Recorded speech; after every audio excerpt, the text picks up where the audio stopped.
Now, from WYDC TV, this is Big Fox News at 10.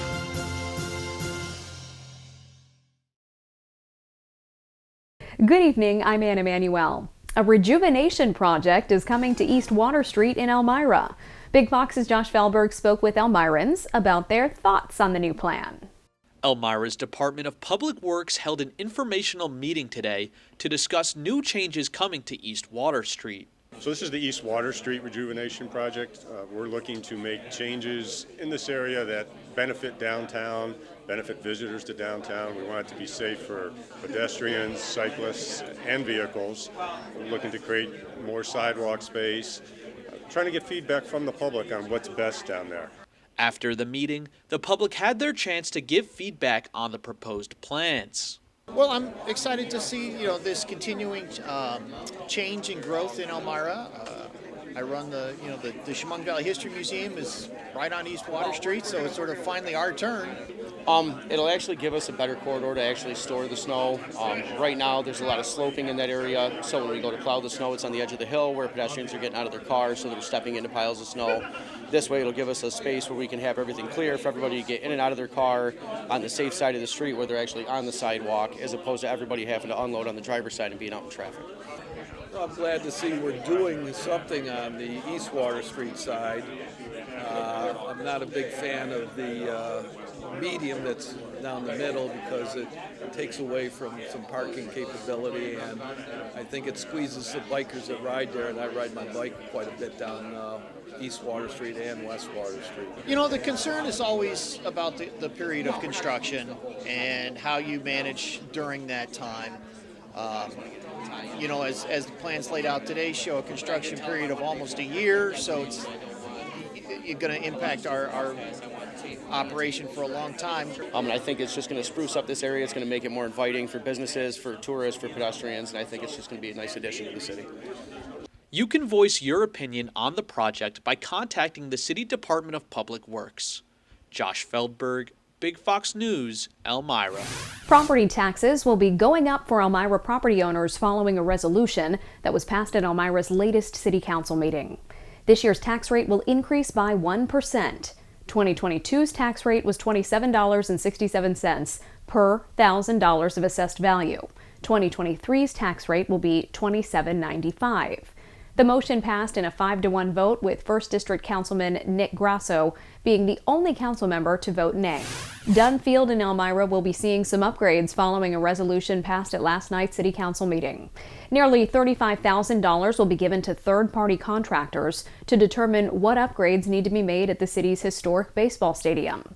A report will then be filed to see how much the city will need to spend to make as many upgrades as they can before the start of the next baseball season.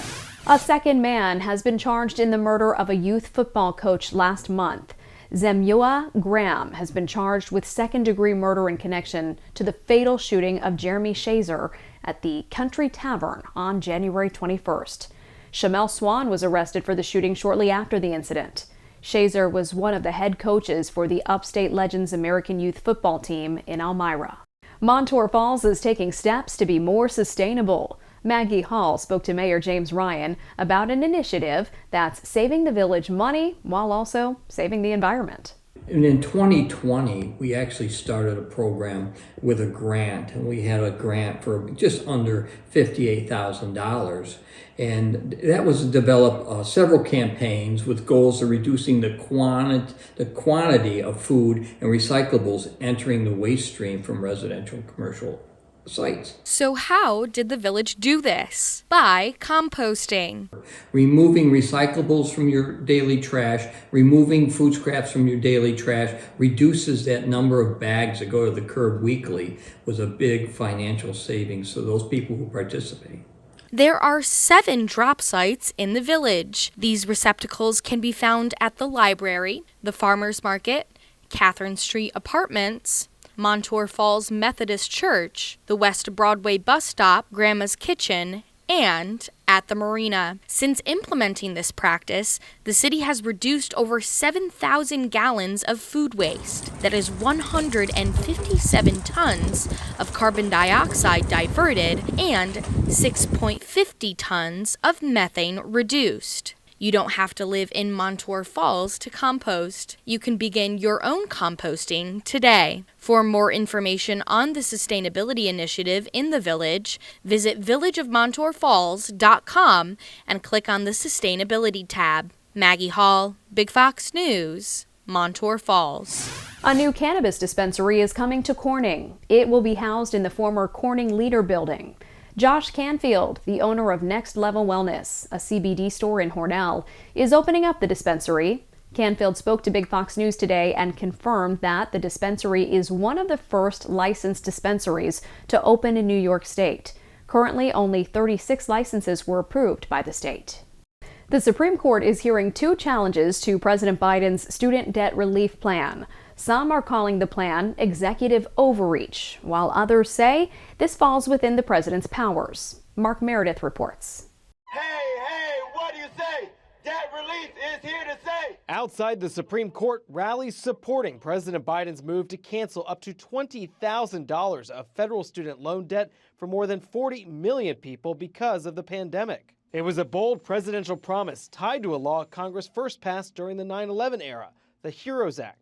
I voted for that bill along with 420 other members. That means the president has the power. Modified, in our view, connotes moderate change. We're talking about $500 billion and 43 million Americans. How does that fit under the normal understanding of modifying? Of course, we acknowledge that this is an economically significant action. It's perfectly logical for Congress to broadly empower the executive to provide benefits, especially in a crisis situation or an emergency like we've seen with COVID-19. On Tuesday, the court heard arguments from a coalition of 6 GOP-led states looking to block the student loan relief program. Those states say they'll lose tax revenue if the debt is wiped out. I think the administration knows that if they get past standing, they have a world of hurt coming down this mountain. And while the arguments are being held today, a decision is still expected to be a few months away, possibly as late as June. In Washington, Mark Meredith, Fox News.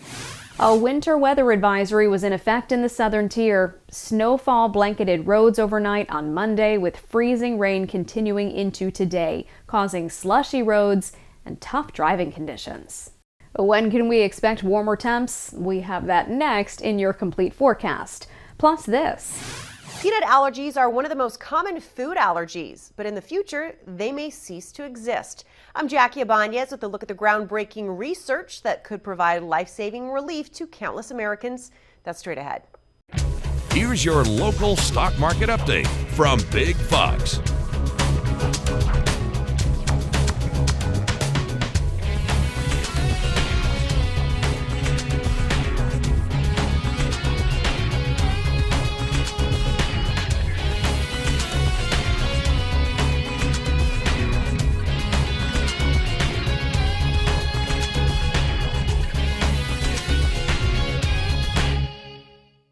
Now, your Twin Tiers forecast from Big Fox. Another wintry mixed system pushed its way through the area, bringing us some of that heavy, wet snowfall that is sticking to the ground, even with some of those rain showers, with some accumulations ranging anywhere from 2 to 4 inches, some locations walking away closer to 6 inches. But we did see that transition over to rain showers, where those are moving their way out, and those cloud cover will break apart through the overnight. But with that cooling, clearing, and calming into our Wednesday morning and our first morning of March, there may be some areas of some fog development. May already start to see some of that as well. So keep yourself wary, have those headlights on, and take it easy on those Wednesday morning commutes. Now, looking at the temperature trends, we are looking at into those lower 20s. So a little bit of a chill to the air, but where we should be this time of the year. And we are going to continue to see more seasonal temperatures in the forecast, but at least over the next 48 hours, we will be slightly warmer than average, or at least warm enough to keep our main precipitation type showery weather. Now, it is going to be very isolated rainfall. We're not expecting much for accumulation, but there will be 2 different systems setting up for Wednesday and Thursday to give us a little bit of some rainfall under some gloomy skies. But bigger impacts are setting up for a system that will come Friday into Saturday, and this system again is going to bring us some mixed precipitation. So we'll watch the impacts that will be expected from that, and then note that through this trend we are looking at some cooling temperatures to potentially keep us closer to average as we start off the month of March. So first, rolling through that forecast, we start off our day with some quieter skies, but we head into the afternoon with just a weak system bringing us a few showers. That will slide on through, and we'll head into some quiet weather again for a few hours before another chance for a system to slide on through into Thursday morning with another round of some light rain showers. Through this entire trend, especially with the cloud cover intact and a warmer flow in place, we'll keep that precipitation, as mentioned, all rainfall, but it's not amounting to much, just a few hundredths of an inch, upwards of a tenth of an inch possible. So not going to be a soaking forecast where you need all the rain gear, but you may want to keep the umbrella on hand just in case you'll be running in and out, maybe doing some errands or to work and school to keep yourself nice and dry during some of those shower chances. Now, looking at temperature wise, as mentioned, we'll stay warm enough to keep us mostly rainfall, meaning that we're going to hold above that average there into those mid to upper 40s. So still pretty mild in cases here. Now, showers again Wednesday coming into the afternoon. Thursday chances will be in the morning hours, and then temperatures start to change Thursday. So we'll still be able to climb into those 40s, but we are looking at cooling to start to take over early into Thursday afternoon and drop our temperatures as we head into Friday, which is going to allow for us to fall below that freezing mark to start the day and then hold into those 30s, which means that at the arrival of this next system, we'll have some wintry mix, but then we have the chance to see snowfall add up with still some rain showers possible into our Saturday, and then keep us under some isolated mix through our Sunday forecast, giving us travel troubles through the weekend. More layoffs in the tech world. Elon Musk has reclaimed the title as world's richest man again, and more McDonald's customers will be able to snap up a Krispy Kreme donut with their Egg McMuffins. CJ Papa has today's business briefs. The latest in tech layoffs. Telehealth startup Cerebral cutting 15% of its workforce. A company spokesperson says the layoffs are part of a year-long plan to reorganize and prioritize patient services. Data analytics firm Palantir also confirming a cut to about 2% of its workforce, affecting roughly 75 jobs. Elon Musk has regained his position as the world's richest man. His net worth is now sitting at $187 billion. Musk briefly lost the top rank to Bernard Arnault of luxury conglomerate LVMH after Tesla's sharp share declines last winter. Sotheby's auction house is celebrating Michael Jordan's legacy with an offering fitting for a 6-time champion. The Dynasty Collection features 6 Air Jordan sneakers, all worn by his airness himself in the title-clinching games. They include the Jordan 6, which he wore when he won his first title in 1991, and the Jordan 14, which was worn in his last dance against the Utah Jazz in 1998. And McDonald's launched a surprising test last year to sell Krispy Kreme donuts at some locations. Now it is planning to expand that test into more restaurants. 3 types of donuts will be available all day at 160 locations in the Lexington and Louisville areas of Kentucky for a limited time. That's business. I'm CJ Papa. A fajita quesadilla that went viral on TikTok is officially coming to Chipotle. The new menu item will be available starting March 2nd, but only through online orders. This follows a highly viewed TikTok from 2 users showing a Chipotle hack where they combined steak and the grilled fajita veggies in a quesadilla, calling it a perfect 10. Chipotle wants to give its fans the chance to officially order it with 5 different fajita options. Well, whether it's crunchy or smooth peanut butter, it's delicious, but it can also be deadly. Jackie Ibanez takes a look at the groundbreaking research looking to provide relief and safety to those with peanut allergies. Hope could be on the horizon for those suffering from severe peanut allergies. Scientists at Indiana University School of Medicine have created an injection designed to prevent peanut-related anaphylaxis, a potentially deadly allergic reaction that can cause difficulty breathing, shock, and more. So anaphylaxis is caused by the interactions of an allergen with an antibody called IgE on the surface of immune cells. And when the allergen binds, those cells then release a lot of mediators into the body to cause the anaphylactic reaction. What we developed was an inhibitor that blocks the interaction of peanut allergens with the antibodies that are on the surface of the immune cells. Peanut allergies are one of the most common food allergies, affecting roughly 1 in 50 kids in the U.S.